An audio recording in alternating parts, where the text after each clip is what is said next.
There's a void in the industry. I'm hearing people don't know what to do once they write their manuscript. They don't understand all the steps to publish.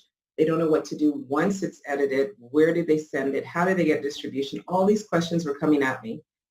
And I said, hey, there's an opportunity. Why don't I start Publish and Promote? Welcome to the My Future Business Show, where we get you in front of your best audience and keep you there. Not only are we interviewing the biggest names in business to help you become even more successful, we're inviting you to book your spot on the show to help you grow your business. So at the end of the call, make sure you fill in the interview application form at myfuturebusiness.com/interviews. Hi and welcome to the My Future Business Show. My name is Rick Nusky, and I'd just like to start off by saying to my audience, to the guests that I have on the show, without you, this wonderful opportunity to present wouldn't be available to me. It's a wonderful thing that we're doing with the My Future Business Show. And talking about wonderful things, I have on the line with me Dawn James. How are you, Dawn? Hi, Rick. I'm doing great. How are you? I'm fantastically well. Every single show, I seem to say it, but I have 2 feet and a heartbeat. I can't complain.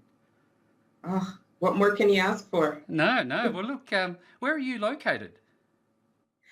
I am currently in Costa Rica, and I'm what you would call a snowbird. I like to get to warm places when it's cold in Canada.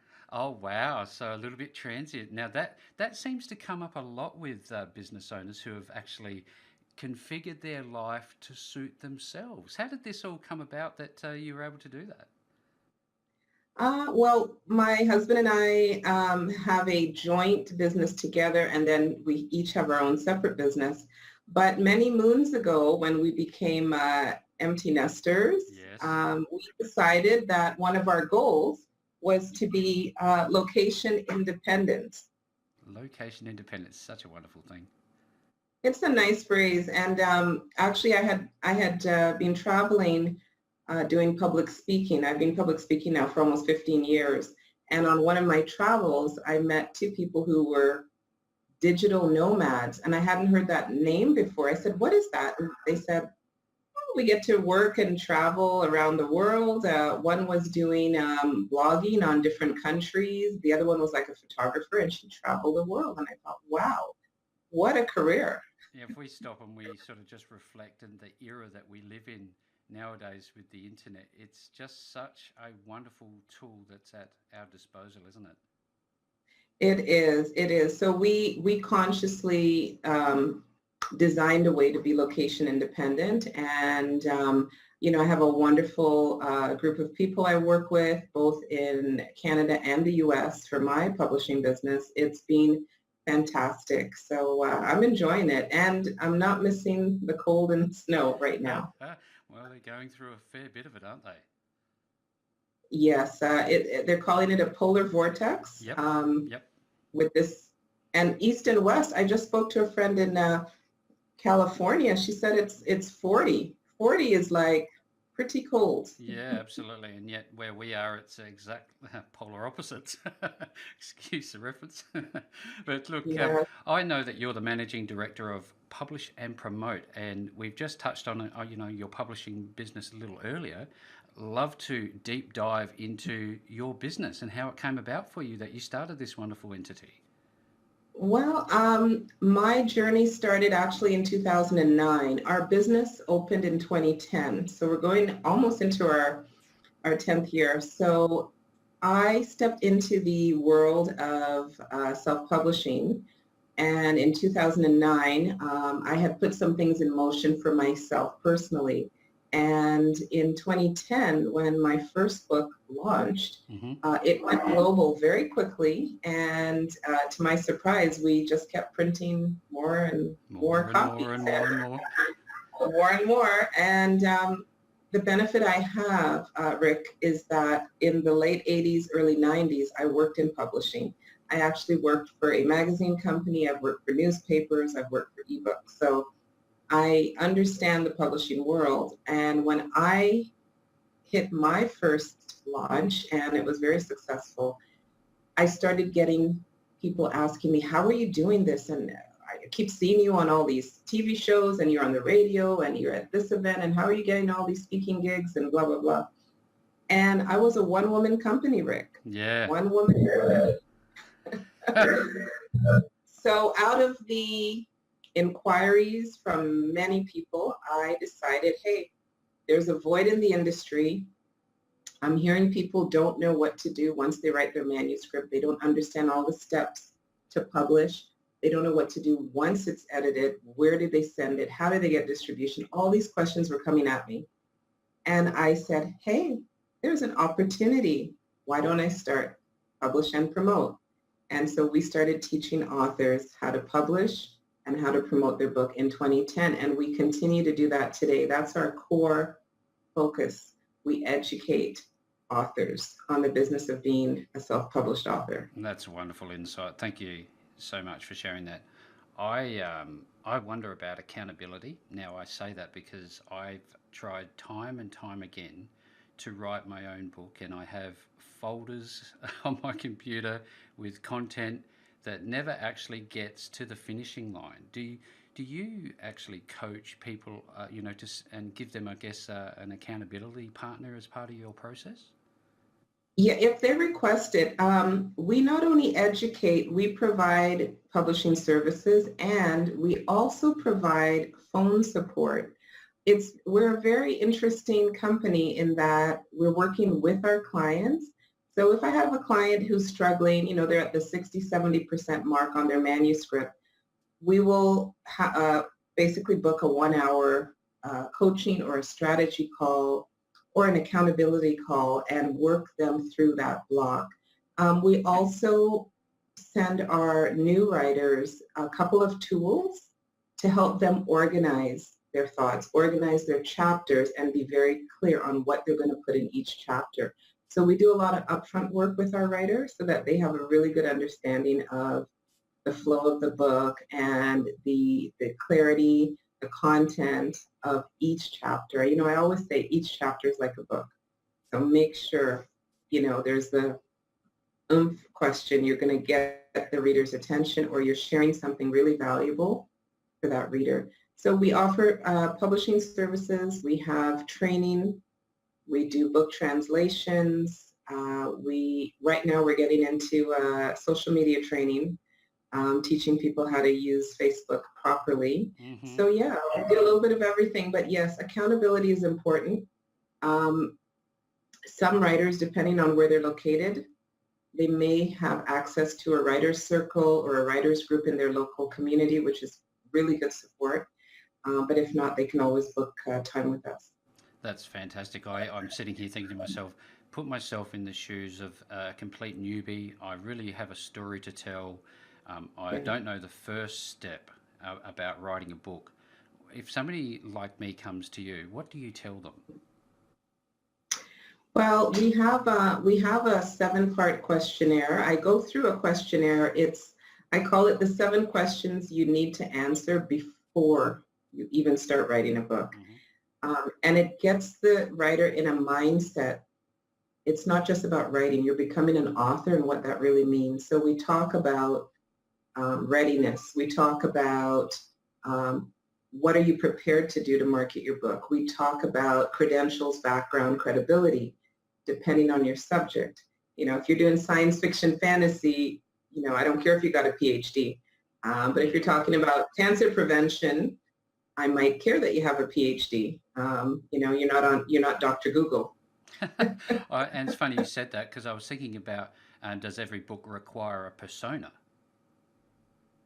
Not necessarily. I have clients that write under pen names.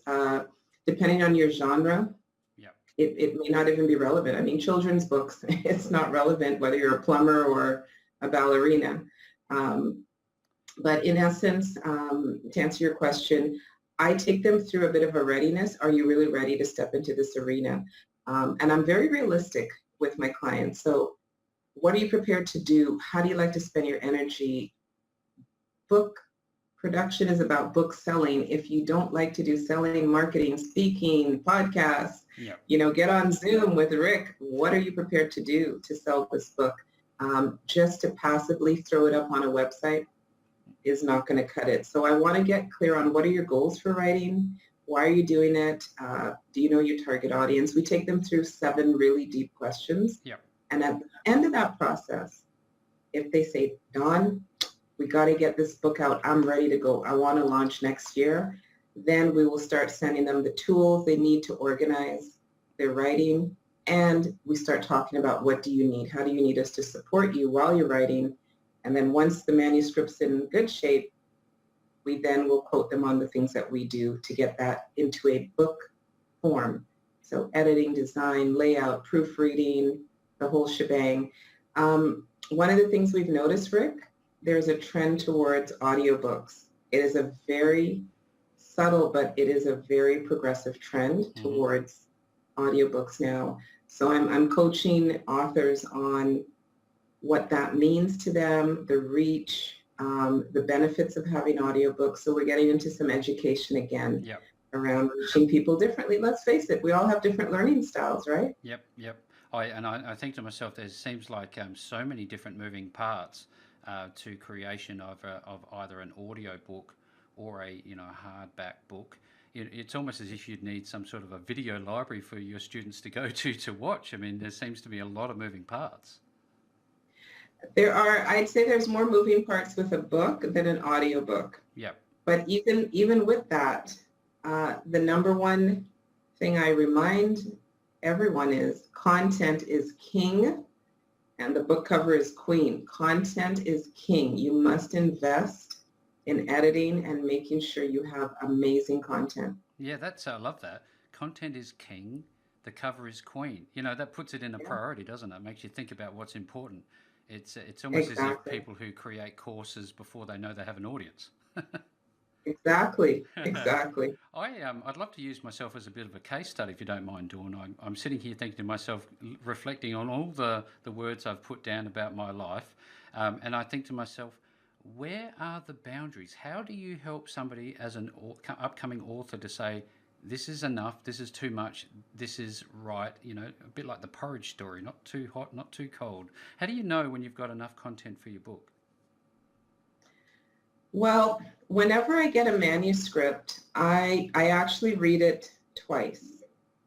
The first time I will read a manuscript just like a reader. Yep. The second time I'm going to read it like a publisher. And so as a publisher, my first question is, does this story have enough substance and relevance for today? Like, is it relevant? Is there substance? Is this something I know that will be in demand? And then you can test the market to see, or, too many people are talking about vampires and zombies, right? So not another zombie book. Oh my God, The Walking Dead Part 20. Like, hello? Enough's enough. Enough's enough. We want real people that are living and breathing, right? And can come out in the sunshine, not just come out at night. And don't require blood. And then on the second end, I read it as a reader to say, is this even going to keep my attention? Am I going to remember this book in 3 weeks after I'm done reading it? Right? Because at the end of the day, content is king, and if you're writing a story that is either educational, inspirational, shock and awe, fantasy, crime fiction, whatever it is, it has to engage the reader and be memorable. And so if that's not there, then we have a bit of a chat. We have been doing more development editing for a few clients who are new writers, because let's face it, if you're brand new, how do you know? If I said to you, Rick, I want write about your life story, are you going to start from like age 1 all the way to today? What are you going to put in? What are you going to leave out? So we have to, coach them along in terms of what are the major turning points in your life, for example?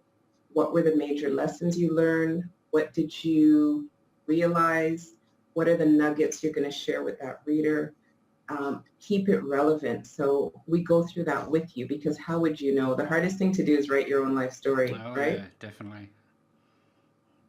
I'd love to explore this idea of ghostwriters. Now, I don't know if they're good, bad, but I know that there's a lot of people that use ghostwriters to create books to promote their business. Is that a good thing to be doing, or should you be involved yourself directly?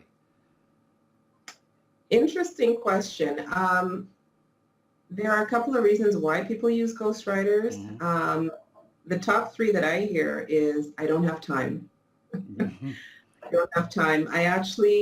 And I have turned down, not every potential client is my client. Yeah. I have turned down business where I had someone call me up one day. She had a very successful business where she wanted a book, and she said, listen, you're going to interview me for 30 minutes, and then I want a book, and that book has to be ready in 4 months. Yeah, so there you go. No. I said, wait a minute, you're allowing me to have 30 minutes talk time with you, and then we're supposed to hand deliver a book in 4 months. She goes, absolutely. Put your ego behind the door and try again. Thank you very much. Yeah, I had to diplomatically decline. One of the reasons people have ghostwriters, Rick, they don't have time to write. Yeah. For people who are new to writing, they may have a really good concept, they may have a good outline, but writing's not their forte. So they will hand it off to somebody, and they have to make sure that somebody keeps their voice. So that's really important. And the third reason people get ghostwriters is it is a business. They could be under the gun to keep producing these products, and some people hire someone to do it for them. It's just part of their overall business plan. I'm going to put out 2 books a year for the next 3 years, and, sequel 1, 2, 3, 4. So the one thing I would say for me personally, why I would not do it is you're trusting someone to have your voice, and you can't do it in a half an hour interview. So I would be very wary of that. Yeah. I'd be going back and forth a lot with them. They might be using terminology, vocabulary that I don't use.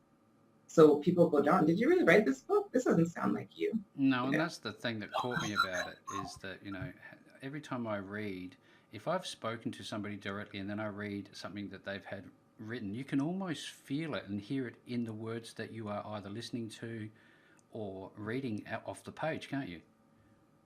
Absolutely. I think, if you're going to invest the time to come up with a story idea, you have to have your voice in there. And I mean, if you're lucky enough to find an editor or a ghostwriter who can replicate your voice, that's great. That might be a solution for you. And I mean, let's face it, there's some people who writing is not their strong skill set. They can record what they want to say and have someone write it for them. That might be another option for some, right?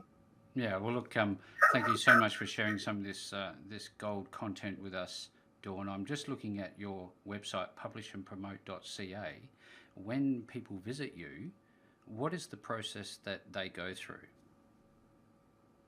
So first of all, we have a tab called Services. So when you first come out to our website, you can look at the various services we offer. We offer the whole spectrum of publishing services, getting your book ready for print.